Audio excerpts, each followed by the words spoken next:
Dengue ಜ್ವರ ಹಾಗೂ ಚಿಕನ್ಗುನ್ಯಾ ಜ್ವರವು ವೈರಸ್ನಿಂದ ಉಂಟಾಗುತ್ತದೆ. ಹಗಲು ಹೊತ್ತಿನಲ್ಲಿ ಕಚ್ಚುವ ಈಡಿಸ್ ಸೊಳ್ಳೆಯಿಂದ ಡೆಂಗಿ, ಚಿಕನ್ಗುನ್ಯಾ ಒಬ್ಬರಿಂದ ಮತ್ತೊಬ್ಬರಿಗೆ ಹರಡುತ್ತದೆ.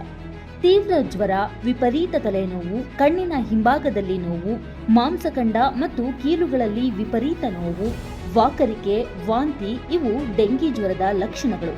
ಇಂತಹ ಲಕ್ಷಣಗಳು ಕಂಡುಬಂದಲ್ಲಿ ತಕ್ಷಣವೇ ವೈದ್ಯರನ್ನ ಸಂಪರ್ಕಿಸಿ ಸೂಕ್ತ ಚಿಕಿತ್ಸೆಯನ್ನ ಪಡೆಯಿರಿ. ಡೆಂಗಿ ಜ್ವರವನ್ನ ರಕ್ತ ಪರೀಕ್ಷೆಯಿಂದ ಪತ್ತೆ ಹಚ್ಚಬಹುದು. ಡೆಂಗಿ ಪರೀಕ್ಷೆ ಹಾಗೂ ಚಿಕಿತ್ಸೆಯು ಎಲ್ಲ ಸರ್ಕಾರಿ ಆಸ್ಪತ್ರೆಗಳಲ್ಲಿ ಉಚಿತವಾಗಿ ಲಭ್ಯವಿರುತ್ತದೆ.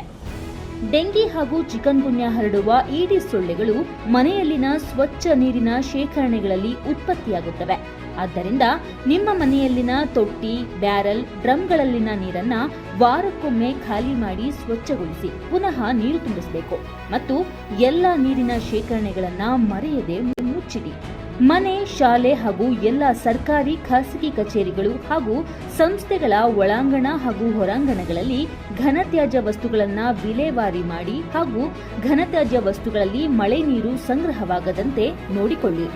ಹಗಲು ಹೊತ್ತಿನಲ್ಲಿ ವಿಶ್ರಾಂತಿ ಪಡೆಯುವವರು, ವಿಶೇಷವಾಗಿ ವೃದ್ಧರು, ಗರ್ಭಿಣಿಯರು ಹಾಗೂ ಮಕ್ಕಳು ಸೊಳ್ಳೆ ಪರದೆಯನ್ನ ಬಳಸಬೇಕು.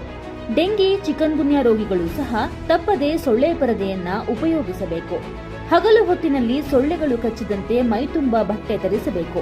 ಸೊಳ್ಳೆ ಪರದೆ, ಸೊಳ್ಳೆ ಬತ್ತಿ, ಮುಲಾಮು, ದ್ರಾವಣಗಳನ್ನು ಬಳಸಬಹುದು. ಈಡಿಸ್ ಲಾರ್ವಾ ಸಮೀಕ್ಷೆಗಾಗಿ ನಿಮ್ಮ ಮನೆಗೆ ಭೇಟಿ ನೀಡುವ ಆರೋಗ್ಯ ಸಿಬ್ಬಂದಿ ಹಾಗೂ ಆಶಾ ಕಾರ್ಯಕರ್ತರಿಗೆ ಸಹಕಾರ ನೀಡಿ. ಅವರ ಸಲಹೆಗಳನ್ನ ಪಾಲಿಸಿ. ಬನ್ನಿ, ಎಲ್ಲರೂ ಒಟ್ಟಾಗಿ ಡೆಂಗಿಯನ್ನ ತಡೆಗಟ್ಟೋಣ. ಸಮುದಾಯದೊಂದಿಗೆ ಸೇರಿ ಡೆಂಗಿ ಜ್ವರವನ್ನ ನಿಯಂತ್ರಿಸೋಣ. हम स्टेटस इसलिए भी लगाते हैं क्योंकि आजकल लोगों के पास हालचाल पूछने का वक्त हो ना हो, स्टेटस देखने का जरूर होता है।